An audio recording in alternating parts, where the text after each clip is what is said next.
Hello दोस्तों, aware IAS YouTube channel पर आपका स्वागत है। आज हम साइंस एंड टेक्नोलॉजी का एक इम्पोर्टेंट टॉपिक है क्वांटम टेक्नोलॉजी, क्वांटम तकनीकी, इस पर बात करेंगे। ठीक है, तो मैं कोशिश करूँगा कि क्रमवार तरीके से साधारण भाषा का प्रयोग करते हुए आपको इस टॉपिक के बारे में इम्पोर्टेंट बातें बताऊँ। तो आप मेरे साथ बने रहिए और इस वीडियो को देखिए। अगर आपको कहीं पे कोई दिक्कत आए, आपको कोई डाउट रहे, तो आप कमेंट सेक्शन में मेरे से इसके बारे में पूछ सकते हो। अगर मैं इस टॉपिक को अच्छे से समझाने में कामयाब रहता हूँ तो आप और ऐसे कोई टॉपिक बताइए जो आपको लगता है कि उनकी अवधारणा काफ़ी जटिल है और उसे समझने के लिए एक ऐसी ही स्पेशल क्लास की आवश्यकता है। ठीक है, तो मैं क्वांटम टेक्नोलॉजी को शुरू करता हूँ। तो सबसे पहले तो मैं आपको कुछ बताना चाहता हूँ, जैसे कि कोई भी ज्ञान है, ये कोई भी ज्ञान है, इस ज्ञान को अंत में तकनीकी तक पहुँचने के लिए कुछ चरणों से होके गुजरना पड़ता है। तो वे चरण कौन कौन से होंगे, उन चरणों के बारे में देखिए। कोई ज्ञान होगा वो सबसे पहले हमारे पास आएगा एक अवधारणा के रूप में। सबसे पहले ज्ञान हमारे को मिलेगा एक अवधारणा के रूप में, एक विचार के रूप में। तो अवधारणा और विचार के रूप में आएगा, इसे हम हमेशा कहेंगे थ्योरी। विज्ञान में इसे क्या कह देते हैं, सिद्धांत या थ्योरी। सबसे पहले कोई विचार किसी के दिमाग में आएगा तो उसे कहेंगे हम अवधारणा, विचार, सिद्धांत, जो भी कह लीजिए। इसका एक बेसिक एग्जाम्पल देखना चाहोगे तो आपने एक पेड़ वाला एग्जाम्पल तो सुना ही होगा। ये पेड़ है, पेड़ के नीचे एक व्यक्ति बैठा है। इस व्यक्ति ने एक सेब को नीचे गिरते हुए देखा। आपको याद आ गया होगा कि मैं किसके बारे में बात कर रहा हूँ। तो इस व्यक्ति के दिमाग में क्या आया, इस व्यक्ति के दिमाग में आया कि धरती है वो चीज़ों को अपनी ओर आकर्षित कर रही है। तो ये जो विचार मन में आया, अवधारणा मन में आई, इस अवधारणा को हमने कह दिया सिद्धांत, थ्योरी। ठीक है, तो सबसे पहला स्टेप तो विज्ञान में ये हो गया। इसके बाद में विज्ञान के अंदर दूसरी चीज़ है, वो है फिजिक्स। तो दूसरे स्तर पर क्या होता है, दूसरे स्तर पर आ जाता है भौतिकी। भौतिकी क्या करता है, भौतिकी इस सिद्धांत के पीछे के कारणों को खोजती है। कारणों की खोज, किसके कारणों की खोज, कि आपने जो भी अवधारणा दी है, जो भी विचार दिया है, वो घटित क्यों हुआ है। कारणों की खोज करता है। कारणों की खोज के साथ में यह है परमाणु स्तर पर और उप परमाणु स्तर पर। परमाणु और उप परमाणु स्तर पर कौन सी चीज़ें कार्य कर रही है उनको देखता है। उप परमाणु के अंदर आप देखोगे तो इसमें आ जाएगा इलेक्ट्रॉन, प्रोटॉन और न्यूट्रॉन। ये प्रोटॉन और न्यूट्रॉन है, यह बने होते हैं क्वार्क से, QUARCKS। ये क्वार्क से बने होते हैं। प्रीलिम्स में बाई चांस कभी पूछ ले कि प्रोटॉन और न्यूट्रॉन किससे बने होते हैं, तो क्वार्क से बने होते हैं। ठीक है, तो कारणों की खोज, उसके साथ में परमाणु और उप परमाणु स्तर पर इसके अंदर कौन सी ताकतें काम कर रही है, कौन से प्रभाव काम कर रहे हैं, उन सब का अध्ययन हम करेंगे, वो फिजिक्स के अंदर करेंगे, भौतिकी के अंदर करेंगे। ठीक है, तो ये दो चीज़ें हो गई। ज्ञान का पहला स्तर था जहाँ पे अवधारणा हमारे सामने आई। ज्ञान का दूसरा स्तर था जहाँ पे फिजिक्स या भौतिकी ने काम करना शुरू किया और उसने उस कारणों की खोज की। ठीक है, अब देखिए तीसरे स्तर पे आ जाइए। तीसरे स्तर पे आ जाएगा हमारा मैकेनिक्स काम में आ जाएगा, यानी कि यांत्रिकी। इसे कहेंगे हम यांत्रिकी, यांत्रिकी को कह देंगे मैकेनिक्स इंग्लिश में। तो तीसरे स्तर पर यह काम करना शुरू कर देगा। हमने एक विचार ले लिया, उस विचार के कारणों की खोज कर ली और इस कारणों के बाद में अब जो गणितीय सूत्र है इनका निर्माण कर लेंगे हम। तो गणितीय सूत्र कह लो या गणितीय समीकरण कह लो या फिर कह लो कि ज्ञान का मूर्त रूप, ज्ञान का मूर्त रूप। यानी कि हम देख सकते हैं, अब समीकरणों के माध्यम से देख सकते हैं कि ये क्या हो रहा है। तो उस चीज़ को जब हम गणितीय समीकरणों और सूत्रों के माध्यम से देख सकते हैं तो उसे कह देंगे यांत्रिकी, यानी कि मैकेनिक्स। ठीक है। इसके बाद में तीसरे चरण में तो ये हो गया, और चौथे चरण में देखिए, चौथे चरण में आता है हमारा तकनीकी। तकनीकी में क्या होता है? तकनीकी में दरअसल जो हमें ज्ञान मिला है मैकेनिक्स के लेवल तक, यानी कि यांत्रिकी के स्तर पर हमने जो समीकरण बनाए हैं, गणितीय सूत्र बनाए हैं, तो गणितीय सूत्र और गणितीय समीकरण इनका निर्माण कर लिया है ज्ञान के आधार पे। अब गणितीय सूत्र और समीकरणों का उपयोग करके उपकरणों का निर्माण करना। क्या करना? उपकरणों का निर्माण करना। ये उपकरणों का निर्माण करने की प्रक्रिया है, इसे कहेंगे हम टेक्नोलॉजी। तो हम कहाँ पढ़ेंगे? हमें पढ़ना है मूलतः टेक्नोलॉजी, लेकिन क्योंकि हम अभी शुरुआती स्तर में हैं क्वांटम तकनीकी के, तो मैं चाहूँगा कि ये चारों लेवल है, हम बारी बारी से एक एक करके इसको अच्छे से समझें। तो इससे क्या होगा? अवधारणाएं क्लियर हो जाएगी, हमारी जो फिजिक्स इसके पीछे काम कर रही है वो भी क्लियर होगा, मैकेनिक्स क्या है वो भी क्लियर होगा। फिर तकनीकी के स्तर पर कौन कौन से अनुप्रयोग किए जा रहे हैं वो भी देखेंगे।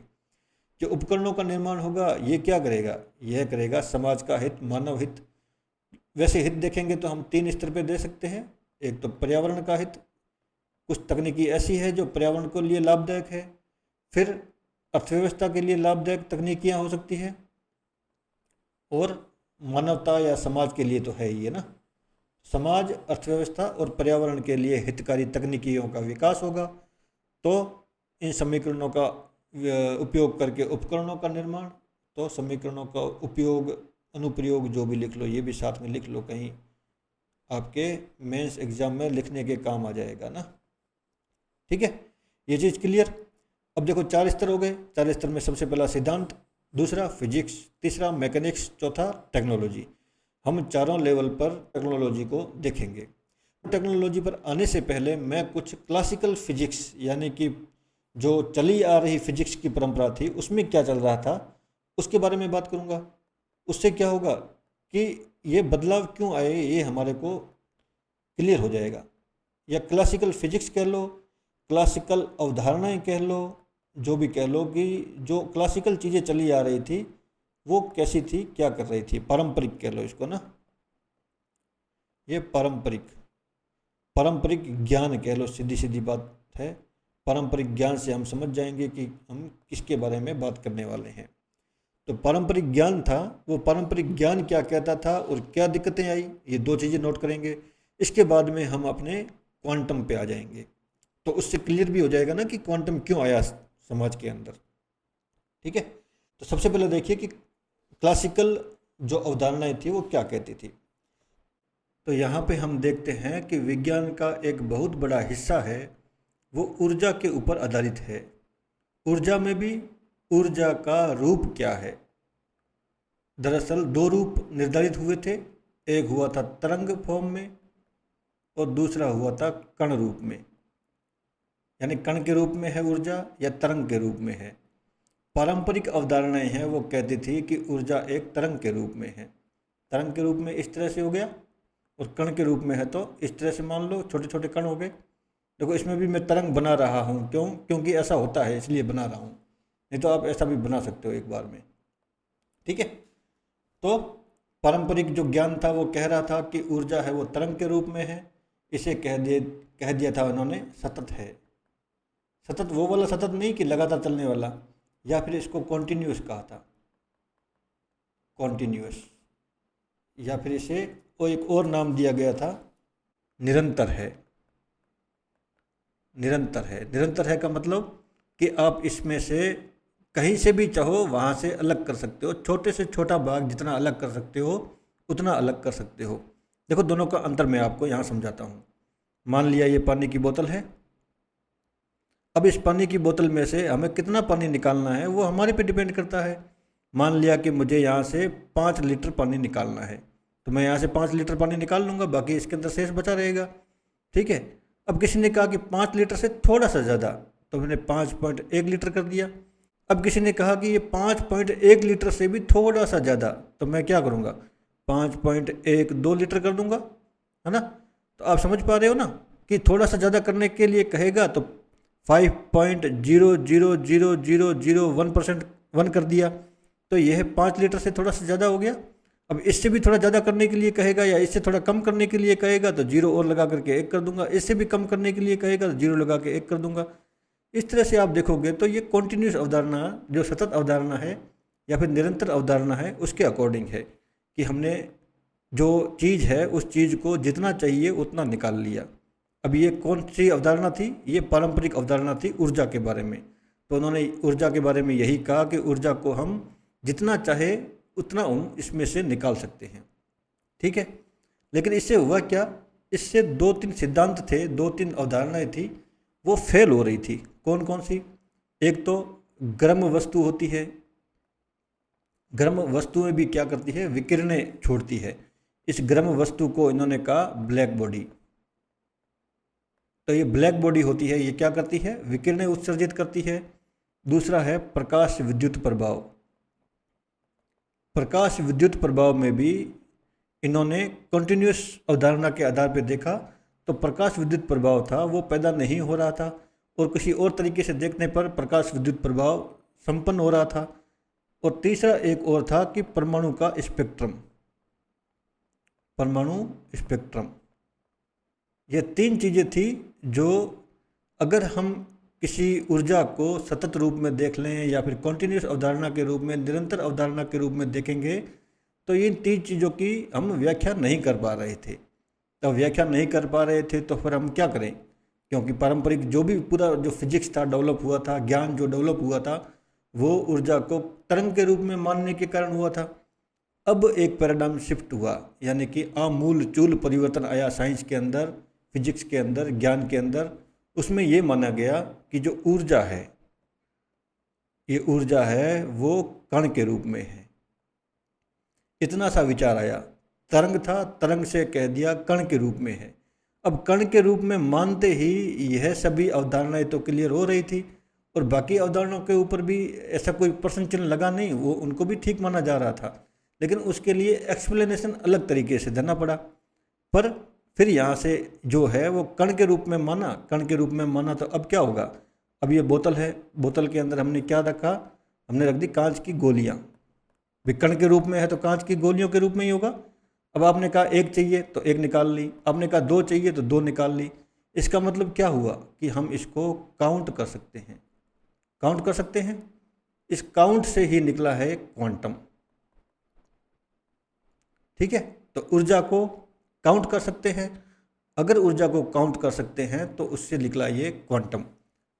यह जो अवधारणा है कि ऊर्जा एक कण के रूप में है, यह एक आमूल-चूल परिवर्तन लेके आई। 19वीं शताब्दी के अंत तक तो लोग यही मानते थे कि यह एक कॉन्टिन्यूस है ऊर्जा, लेकिन 19वीं शताब्दी के जस्ट बाद 20वीं शताब्दी में लोगों ने मानना शुरू किया कि जो ऊर्जा है वो कण के रूप में है, और कण के रूप में मानते ही हमारी क्वांटम थ्योरी है वो अस्तित्व में आई। तो अब देखते हैं कि क्वांटम जो शब्द है वो कहाँ से आया, किसने डेवलप किया, कैसे डेवलप किया, इस चीज़ को देखते हैं, ठीक है। यहाँ तक तो समझ में आ गया होगा कि क्वांटम कहाँ से आया। क्वांटम इसलिए आया क्योंकि लोगों ने कहा, वैज्ञानिकों ने कहा कि ऊर्जा है वो कण के रूप में है, कण के रूप में है तो इसको हम काउंट कर सकते हैं, गिन सकते हैं, तो फिर क्वांटम शब्द अस्तित्व में आ गया। देखो फिजिक्स पूरी नई तरीके से, नई रूप में परिभाषित होने लगी थी यहाँ से।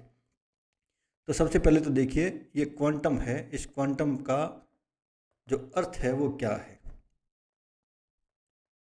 क्वांटम का अर्थ, तो यह दरअसल एक लैटिन भाषा का शब्द है। लैटिन भाषा का शब्द क्या था? क्वांटस। ये क्वांटस, इस क्वांटम से बना है क्वांटम, ठीक है। और इसका अर्थ था कितनी मात्रा।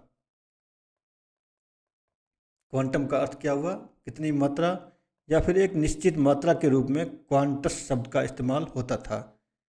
तो एक निश्चित मात्रा के रूप में, क्योंकि हम गिन सकते थे, तो फिर हमने कह दिया कितनी मात्रा के रूप में। तो ये क्वांटस शब्द से बना क्वांटम, इसी से बना क्वांटिटी। क्वांटिटी भी उसी से बना ना, कितनी क्वांटिटी है। क्वांटस से बना क्वांटिटी, और इसी प्रकार से क्वांटस से बना क्वांटम। ठीक है, तो इसका शाब्दिक अर्थ इतना ही हो गया कि कितनी मात्रा, ऊर्जा की कितनी मात्रा हमारे को चाहिए। ठीक है, ये क्वांटम यहाँ पे अस्तित्व में आ गया। अच्छा, अब ये क्वांटम की जो शुरुआत हुई थी वो कैसे हुई थी? मैंने आपको बता दिया था कि क्वांटम ये मानने से शुरू हुआ था कि ऊर्जा कण के रूप में है, और यह मानने वाले सबसे पहले वैज्ञानिक थे, उनका नाम था मैक्स प्लैंक। मैक्स प्लैंक साहब थे, इन्होंने 1900 में यह माना, एक क्रांतिकारी विचार दिया। ये क्रांतिकारी विचार था ना कि ऊर्जा को तरंग के रूप में मानते मानते एकदम से इन्होंने कहा कि ऊर्जा है वो लगातार उत्सर्जित और लगातार अवशोषित नहीं होती है, यह छोटे छोटे पैकेट्स के रूप में होती है। तो छोटे छोटे पैकेट्स, छोटे छोटे पैकेट्स कहा, छोटे छोटे पैकेट्स कहा तो ये एक तरह से क्या हो गया, कण हो गया। तो ऊर्जा कणों के रूप में उत्सर्जित होती है और कणों के रूप में अवशोषित होती है, और इस छोटे छोटे पैकेट्स को इन्होंने कह दिया क्वांटम। ठीक है, क्वांटम हो गया। शुरुआत में तो इसे केवल गणितीय पॉसिबिलिटी माना। क्यों? क्योंकि आपको पता है अभी शुरुआत हो रही है, लोगों को इसके बारे में ज़्यादा जानकारी थी नहीं, इसको कैसे प्रूव किया जाए, कैसे किया जाए, कैसे नहीं किया जाए, एक पॉसिबिलिटी के रूप में, एक अवधारणा के रूप में मानना, तो ये थ्योरी विकसित हुई। तो अब मैं आपको यहाँ से शुरुआत करके बता देता हूँ कि सब चीज़ें कैसे डेवलप हुई, कैसे बात बनी। तो सबसे पहले क्वांटम थ्योरी, मैंने आपको कहा था कि मैं एक एक करके बताऊँगा। तो क्वांटम थ्योरी, ये देखो बहुत सारे नोट्स में आपको क्वांटम थ्योरी आएगा। क्वांटम थ्योरी के बाद में क्वांटम फिजिक्स के बारे में बताएंगे, फिर क्वांटम मैकेनिक्स के बारे में बताएंगे, तो ऐसे ही करेंगे ना। तो मैं भी वैसे ही कुछ एक एक करके आपको बताने की कोशिश कर रहा हूँ। पहले क्या आया? Quantum theory. क्वांटम थ्योरी में क्या है कि ऊर्जा छोटे छोटे पैकेट्स के रूप में है, यह एक विचार दिया। तो छोटे छोटे पैकेट्स के रूप में है, यह विचार देते ही एक नया विचार आ गया, नया विचार, नई अवधारणा आ गई। तो यह अवधारणा या विचार था वो ये था, यह अवधारणा थी, यही एक विचार था जिसने जन्म लिया क्वांटम के रूप में। और इस छोटे छोटे पैकेट्स को इन्होंने कह दिया क्वांटम। यहाँ से हमारी जो क्वांटम थ्योरी है वो अस्तित्व में आ गई। वर्ष 1900 में किसने कहा था? ये वर्ष 1900 में मैक्स प्लैंक ने कहा था। मैक्स प्लैंक ने सबसे पहले ये विचार प्रस्तुत किया। मैक्स प्लैंक ने क्या कहा कि जो ऊर्जा होती है वो छोटे छोटे कणों के रूप में होती है। ठीक है, फिर क्या हुआ? फिर देखो दूसरे भाग में इसी थ्योरी का विकास हो रहा है। देखो अभी क्या बोलते हैं उसको, यह फिजिक्स में नहीं आई है और न ही अभी तक यह मैकेनिक्स में आई है। अभी तक क्या हो रहा है? इसी सिद्धांत का विकास हो रहा है। इस सिद्धांत का विकास कैसे हुआ? फिर आए थे हमारे आइंस्टीन साहब। आइंस्टीन साहब को समझ में आ गया कि जो प्रकाश के ऊपर वो काम कर रहे हैं, वो प्रकाश भी एक तरह की ऊर्जा है। प्रकाश क्या है? प्रकाश भी ऊर्जा है। और आइंस्टीन साहब ने पहले कह दिया था कि प्रकाश एक तरंग के रूप में है, पर उन्हें समझ में आने लगा था कि प्रकाश जो ऊर्जा के रूप में है वह केवल तरंग के रूप में नहीं है, वह भी छोटे छोटे कणों के रूप में है। तो इन्होंने भी कहना शुरू किया कि प्रकाश है वो कण के रूप में है। तो छोटे छोटे कण हैं, इन छोटे छोटे कणों को इन्होंने नाम दिया फोटोन। ठीक है, तो फोटोन एक तरह से क्या हो गया? ये फोटोन हो गया प्रकाश का क्वांटस रूप या क्वांटम। तो प्रकाश का क्वांटम क्या हो गया? फोटोन। प्रकाश का क्वांटम बना दिया इन्होंने फोटोन को। तो इन्होंने बता दिया कि जो प्रकाश होता है वो भी कण के रूप में होता है। कण के रूप में होता है तो उस छोटे से कण को इन्होंने क्या नाम दिया प्रकाश के? क्वांटस। हो गया। इसके बाद में एक और वैज्ञानिक थे नील्स बोर। नील्स बोर नामक वैज्ञानिक थे। इन्होंने परमाणु मॉडल प्रस्तुत किया।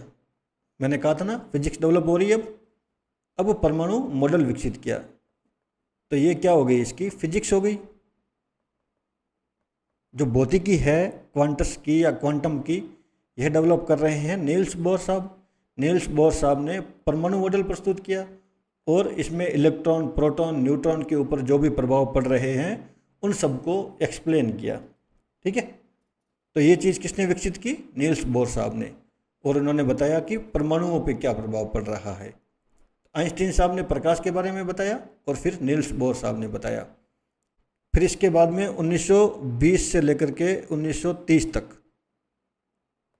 इसकी जो यांत्रिकी है, यांत्रिकी को क्या कहेंगे हम? मैकेनिक्स। तो इसकी मैकेनिक्स का विकास हुआ।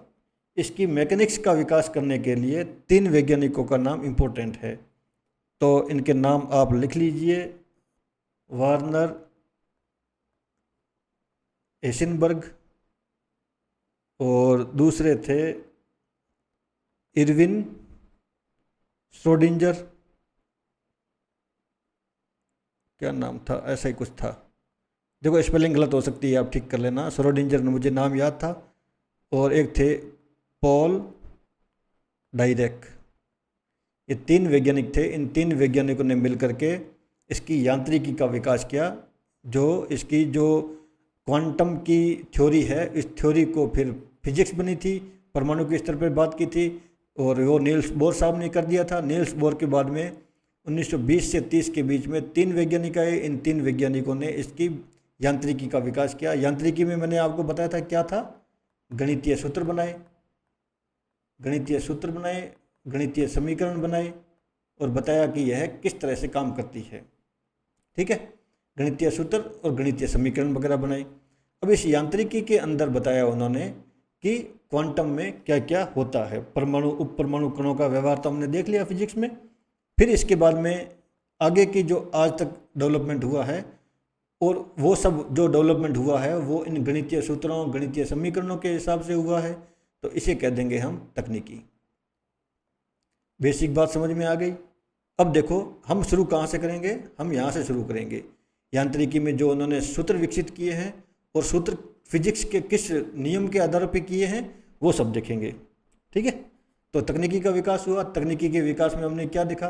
कंप्यूटर्स डेवलप हो गए, ट्रांजिस्टर डेवलप हो गए, चिप डेवलप हो गई ऐसी, फिर एलईडी हो गई, और बाकी सब चीज़ों में 21वीं शताब्दी में हमने क्वांटम की जो थ्योरी है इसका प्रयोग करके ये क्वांटम कंप्यूटिंग शुरू की। और क्या शुरू किया? और फिर क्या शुरू किया? और शुरू किया हमने क्वांटम कम्युनिकेशन, और शुरू किया हमने क्वांटम क्रिप्टोग्राफी। ये सब चीज़ें जो है वो तकनीकी के तौर पे है, यानी कि इसका प्रयोग है, अनुप्रयोग है क्वांटम थ्योरी का।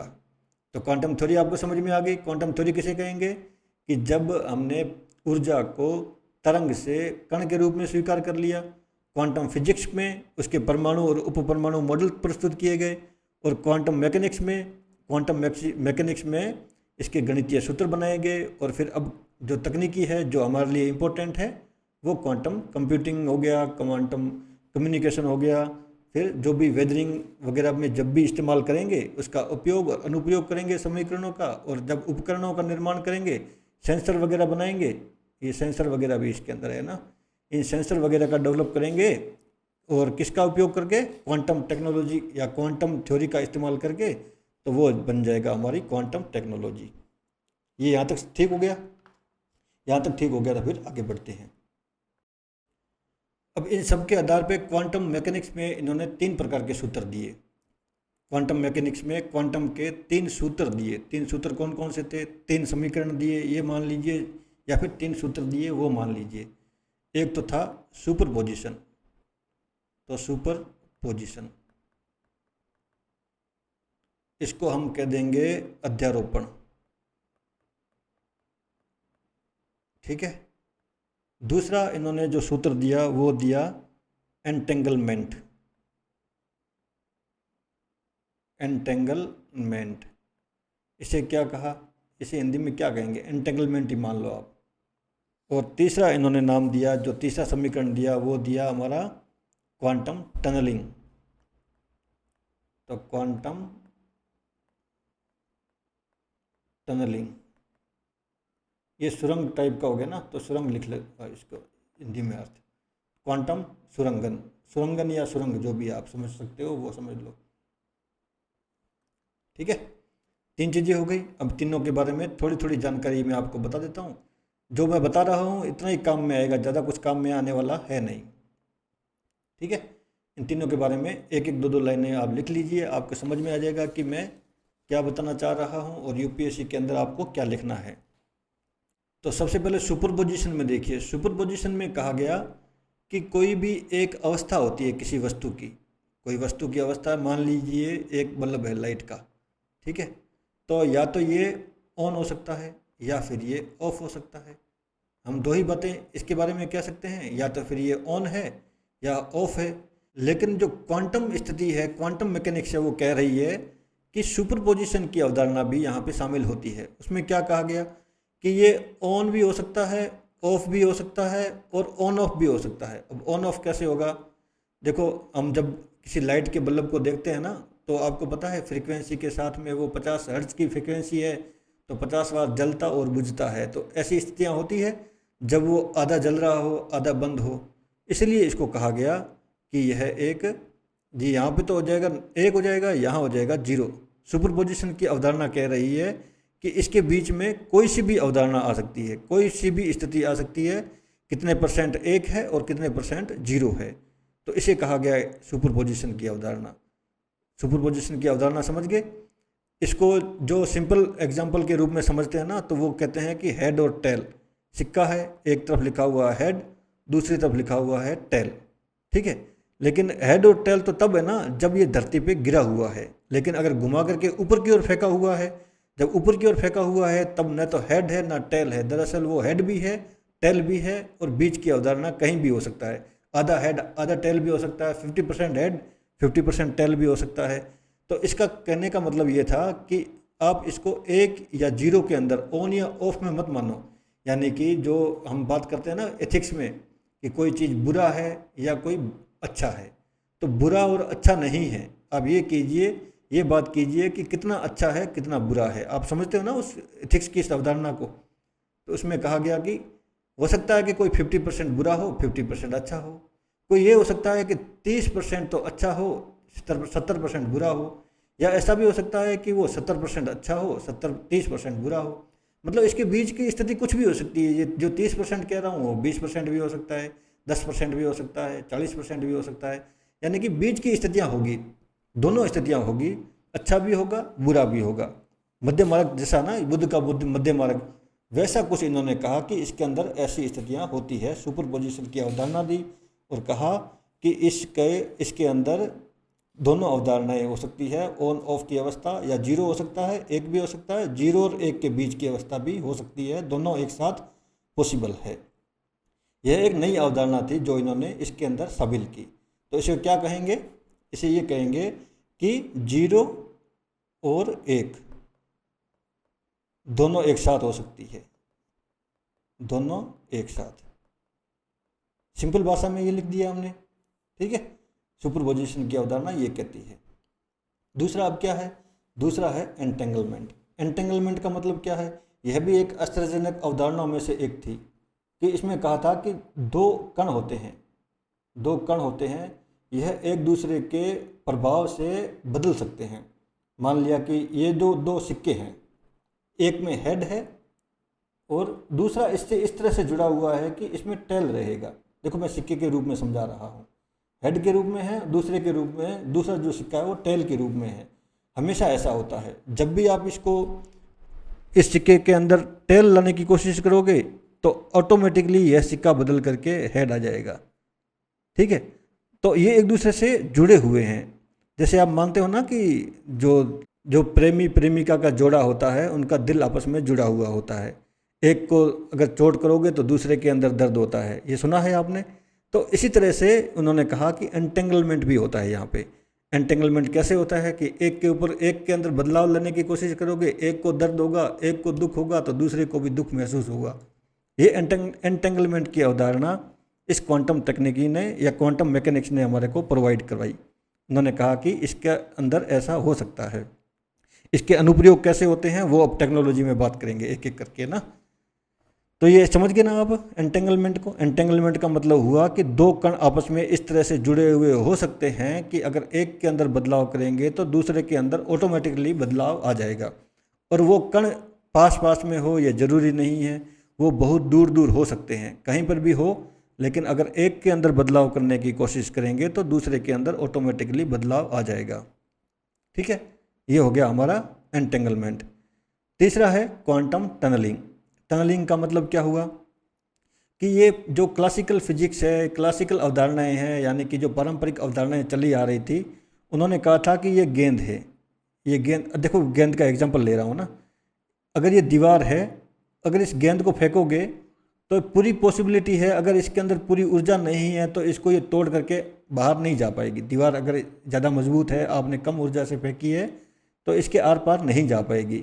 लेकिन अब क्वांटम जो टनलिंग है, इसने कहा है कि यह गेंद इसके आर पार जा सकती है। एक नई अवधारणा दी, कैसे जा सकती है, इसके लिए उन्होंने कहा था, तो इनका मानना था कि कभी कभी कण ऐसी स्थिति हो सकती है कि कोई एक कृत्रिम ऐसे ना, एक ऐसी आभासी टनल जैसा कुछ ऐसा होता है, जिसके कारण क्या होगा कि यह कण जो यहाँ हमें दिख रहा है कि पर्याप्त ऊर्जा न होते हुए इस बाधा को पार नहीं करेगा, तो वो कभी कभी इस बाधा को पार करके यहाँ हमारे को मिल सकता है।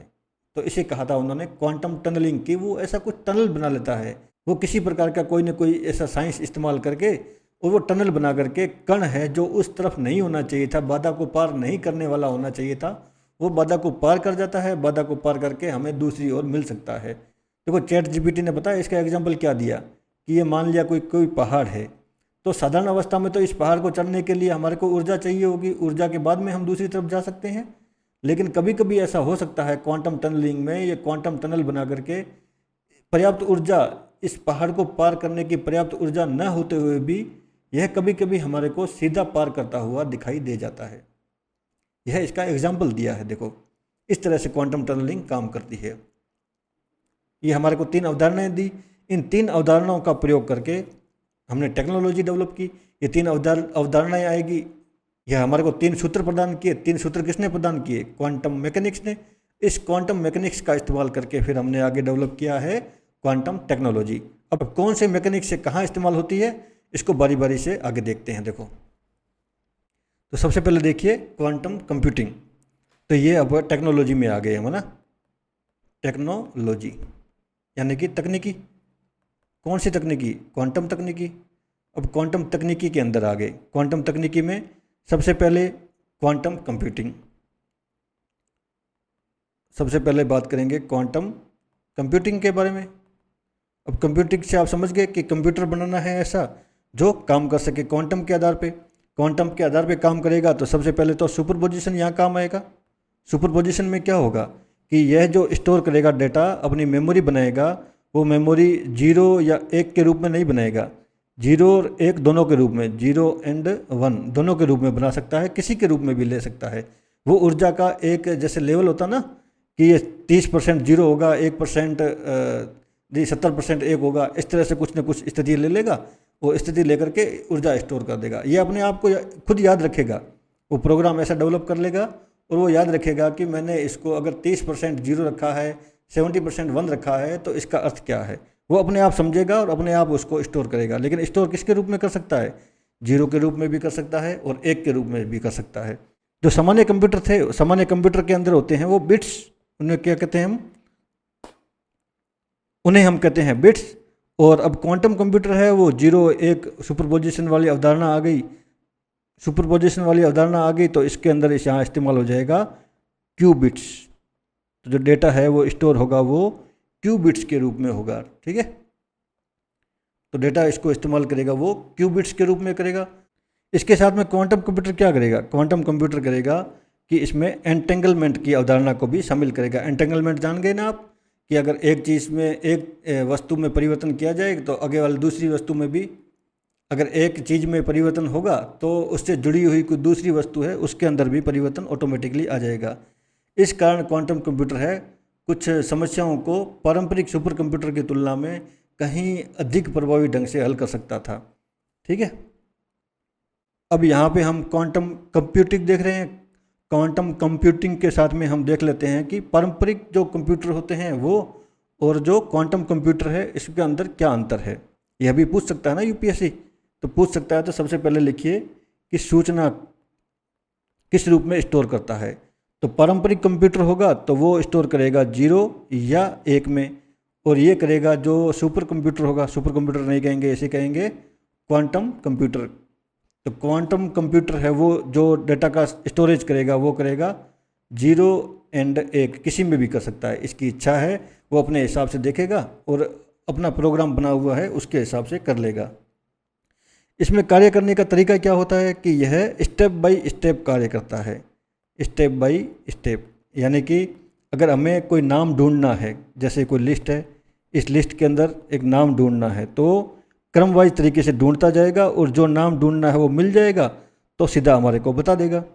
और जो क्वांटम कंप्यूटर होता है वो क्या करता है, वो दरअसल एक साथ में जो नाम दिया है, डाला है हमने, एक साथ नाम डाला है तो उसको पता है कि जो ऐसा नाम है मैंने किस फॉर्म में और कैसे स्टोर किया है, तो सीधा चेक करेगा, एक साथ पूरे में चेक करेगा और एक साथ जब उसका मैच हो जाएगा तो हमारे को बता देगा कि ये वाला नाम है इसके अंदर है। तो इसका मतलब क्या हुआ कि यह पैरेलल यानी कि समानांतर रूप से सभी सूचनाएं एक साथ चेक करता है। तो समानांतर रूप से कंप्यूटिंग करता है और यह क्या करता है, यह स्टेप बाय स्टेप एक एक जानकारी को देखता है। तो गणना क्षमता किसकी ज़्यादा हो गई, तो गणना क्षमता है इसकी बहुत ज़्यादा हो जाएगी, इसकी क्षमता बहुत ज़्यादा हो जाएगी, इसकी क्षमता थोड़ी कम रहेगी। क्यों, क्योंकि यह स्टेप बाय स्टेप काम करेगा तो टाइम लगेगा, और यह एक साथ अगर नाम देते ही ये समझ जाएगा कि इसको इस रूप में स्टोर करने वाली चीज़ है, तो जिस रूप में स्टोर करने वाली चीज़ है वो सभी में एक साथ चेक करेगा, जहाँ मिल गया वो बता देगा हमारे को। ठीक है, तो इस तरह से कुछ है। एक चीज़ और जो नोट करने वाली वो ये है कि जो हमारे पारंपरिक कंप्यूटर है वो त्रुटि रहित है, त्रुटि कम होती है, बहुत कम होती है। त्रुटि कम क्यों होती है, क्योंकि स्टेप बाय स्टेप चेक करता है, 0 या 1 में डेटा स्टोर किया हुआ है तो वो धीरे धीरे चेक करके हमारे को बता देगा। कंप्यूटर की समस्या ये है कि इसके अंदर जो डेटा स्टोरेज है उसको हमें बिल्कुल ठंडे तापमान पर रखना पड़ता है, और ठंडे तापमान पर रखा हुआ है। ठंडे तापमान में अगर थोड़ा सा भी बदलाव आ गया तापमान में, मान लिया तापमान थोड़ा सा चेंज हो गया, तापमान चेंज होते ही इसके अंदर एरर आ जाएगी, वो सूचनाएं गलत प्रकाशित करना शुरू कर देगा। इसलिए इसको लगातार एरर करेक्शन मोड में डालना पड़ता है कि आप एरर करेक्ट करते जाइए और अपने आप को सुधारते जाइए। तो जो क्वांटम कंप्यूटर्स होते हैं उनको एरर ठीक करने के लिए तैयार किया जाता है। ठीक है, तो ये क्वांटम कंप्यूटर हो गया। कंप्यूटिंग कैसे होती है ये देख लिया हमने। कंप्यूटिंग का मतलब 0 या 1 में डेटा स्टोर करता है, ये 0 और 1 दोनों में कर सकता है, किसी में भी कर सकता है। इसके साथ में ये पैरेलल एक साथ सभी सूचनाओं को जांच सकता है, और एक साथ सभी को जांच सकता है तो थोड़ा तेज होता है पारंपरिक कंप्यूटर से। दूसरी टेक्नोलॉजी जो इसका उपयोग किया जाता है टेक्नोलॉजी के रूप में वो होता है क्वांटम कम्युनिकेशन। तो ये क्वांटम कम्युनिकेशन का मतलब समझ गए, सूचना प्रसारण वाला, सूचना एक जगह से दूसरी जगह पे भेजना। तो पारंपरिक कंप्यूटर में हमें सबको पता है, सबके पास में एक जैसा स्थितियाँ हैं कि 0 या 1 में डेटा स्टोर किया हुआ होगा, ये यहाँ से यहाँ जाएगा, 0 या 1 के रूप में जाएगा कम्युनिकेशन के रूप में। आगे वाला व्यक्ति इसको या आगे वाला कंप्यूटर है इसको देख करके जांच लेगा। अब क्वांटम कंप्यूटर में क्या हुआ, यह अपना प्रोग्राम खुद बनाया हुआ है एक कंप्यूटर का, और यह एक जगह से दूसरे जगह पे अपना डेटा 0 या 1 के हिसाब से या 0 1 के बीच में कहीं से भी डेटा भेजेगा। डेटा भेजा तो ये यहाँ पहुँच गया, और इसके अंदर जो दूसरा कंप्यूटर इसको रिसीव कर रहा है वो भी सुपर कंप्यूटर है या फिर क्वांटम कंप्यूटर है। वो इसका जो डेटा कोड है वो कोड जानता है और कोड के हिसाब से इसको डिकोड कर लेगा। ठीक है, डिकोड करके हमें बता देगा। एक चीज़ और कि अगर इसकी सूचना को ट्रांसफ़र करते हुए बीच में से किसी ने हैक किया, हैक करके और फिर इसके अंदर पढ़ने की कोशिश की, तो इसके अंदर बदलाव आ जाएगा।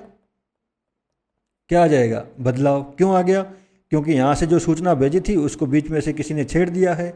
अब मैंने एक अवधारणा बताई थी आपको, एंटेंगलमेंट का मतलब क्या था कि एक चीज़ में परिवर्तन होने से दूसरी चीज़ में परिवर्तन आ जाएगा।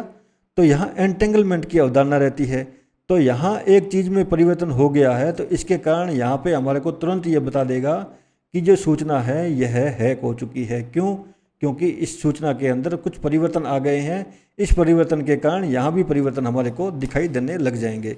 तो यहाँ परिवर्तन दिखाई देंगे तो वो समझ जाएगा कि ये एक तरह से इसके अंदर कुछ न कुछ बदलाव आ गए हैं। दो हो गई, ये तो हमने देख लिया क्वांटम कंप्यूटिंग, और दूसरा देख लिया क्वांटम कम्युनिकेशन। तीसरा देखिए, एक तो होता है क्वांटम मेटीरियोलॉजी, यानी मौसम विज्ञान के अंदर। तो मीटियोरोलॉजी ऐसे कैसे लिखेंगे? TROLOGY, यानी मौसम के संबंधित जो भी घटनाएं हैं, इसके अंदर भी क्वांटम कंप्यूटर का इस्तेमाल होता है। एक चीज़ और बताता हूँ मैं आपको, कारण क्या है इसके अंदर इस्तेमाल करने का। जो पारंपरिक कंप्यूटर है उसकी स्थितियाँ लिमिटेड है, वो एक निश्चित स्तर तक ही काम कर सकता है, और बहुत ज़्यादा जटिल अवधारणाएं होगी तो उनको एक साथ जोड़ने के लिए उसको बहुत ज़्यादा टाइम लग जाता है, आपको पता है, क्योंकि वो स्टेप बाय स्टेप चेक करता है। अब यहाँ पे मौसम का अर्थ क्या है? मौसम का अर्थ यह हुआ कि यह तापमान को भी देखेगा, ठीक है, दबाव को भी देखेगा, पवन प्रणाली को भी चेक करना है, और भी बहुत सारी चीज़ें हैं जिनको एक साथ मिला करके हम देखते हैं कि ये मौसम क्या स्थितियाँ होने वाली है मौसम से संबंधित।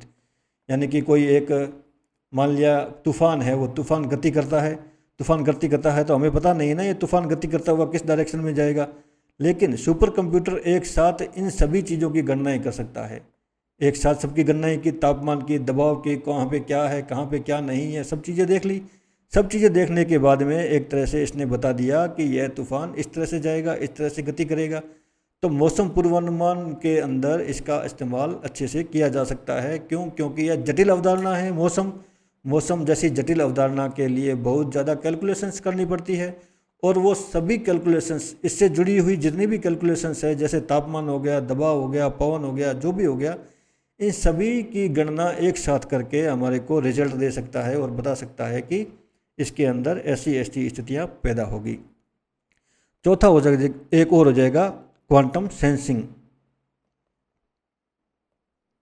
सेंसिंग का भी यही है कि इसके अंदर तापमान का आपको बदलाव चेंज देखना होगा, दबाव के अंदर जो बदलाव है वो देखना होगा, और आगे ये बदलाव कैसे होंगे, कैसे दिखाई देंगे, वो भी सेम स्थितियाँ हो जाएगी। और इसके लिए भी आप ये मौसम वाली जो भी स्थितियाँ लिख रहे हो वो सब सेम चीज़ें लिख सकते हो।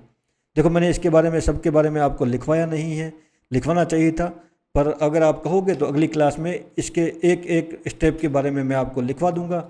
नहीं तो फिर हम अगली बार जब भी मिलेंगे ना, तो मैं इसका दूसरा भाग लेके आऊँगा। दूसरा भाग में क्या होगा कि इसके आधार पे, जैसे 3 चीज़ें देखी, 4 चीज़ें देखी, क्वांटम सेंसिंग देख ली, और क्वांटम मेटीरियोलॉजी देख ली, और क्वांटम कंप्यूटिंग देख ली, क्वांटम कम्युनिकेशन देख लिया। ये 4 चीज़ें देखी है। ये 4 ही चीज़ें हैं जो यूपीएससी के अंदर पूछे जाने लायक है, और बहुत सारी कोचिंग्स है जो इसी के ऊपर बात कर रही है। तो इसका उपयोग करके लिखना होगा तो लिख लेंगे, नहीं तो फिर इसके आधार पे कुछ कुछ तकनीकी रूप से मशीनें डेवलप हुई है, कुछ कुछ उपकरण डेवलप हुए हैं, तो उपकरणों की चर्चा जो है हम अगली क्लास में कर लेंगे। कौन कौन से उपकरण हैं, और कुछ कुछ नीतियाँ हैं सरकार ने बनाई है, और नीतियों के बारे में देख लेंगे। तो कुछ ऐसी बातें होगी, इसके बारे में हम अगली क्लास में देख लेंगे, है ना। जैसे अंतरिक्ष क्षेत्र में इसका उपयोग करके कौन कौन सी चीज़ें डेवलप की गई है, चिकित्सा क्षेत्र में कौन कौन सी है, और जल संसाधन का प्रबंधन करने के लिए कौन कौन सी चीज़ें हैं, कंप्यूटर के मामले में कौन कौन से कंप्यूटर इसके आधार पर डेवलप हुए हैं, तो वो सब हम देखेंगे। एक एक का नाम देखेंगे, लैब्स जो डेवलप हुई है वो देखेंगे। एक अवधारणा है QUEST, ये भी डेवलप हुआ, इसके बारे में देख लेंगे। भारत की जो क्वांटम से संबंधित नीति है, क्वांटम से संबंधित जो भी प्रोग्राम चल रहे हैं, उन सबको एक एक करके यहाँ आगे की क्लास में हम देख लेंगे। और अगर आपको ये महसूस होता है कि इन सब के बारे में हमें लिखवाया जाए, तो आप मुझे कमेंट बॉक्स में बताना कि सर इसके बारे में लिखवा दीजिए, तो मैं एक एक के बारे में, जो साधारण भाषा होती है, सिंपल भाषा होती है, उस भाषा के अंदर लिखवा दूंगा, और फिर आप उस हिसाब से उसका एग्ज़ाम में इस्तेमाल कर सकते हो। अभी तो आज जो मेरा पर्पज़ था वो सिर्फ समझाने का था कि आपको ठीक से समझा दूं। कोई पर्सनल मैसेज करना चाहता है तो टेलीग्राम का जो मेरा चैनल है, टेलीग्राम के अंदर आप लिखोगे @AwareIAS01। अगर आप टेलीग्राम के अंदर ये लिख के सर्च करोगे AwareIAS01, तो फिर वो मेरे पास सीधा मैसेज आ जाएगा। तो आप इसके ऊपर आप सीधा मुझे मैसेज करके कुछ पूछ सकते हो, मैं आपको बता दूंगा, और अगर लिखवाना हो तो मुझे बताना, मैं इसके ऊपर लिखवा दूंगा। ठीक है।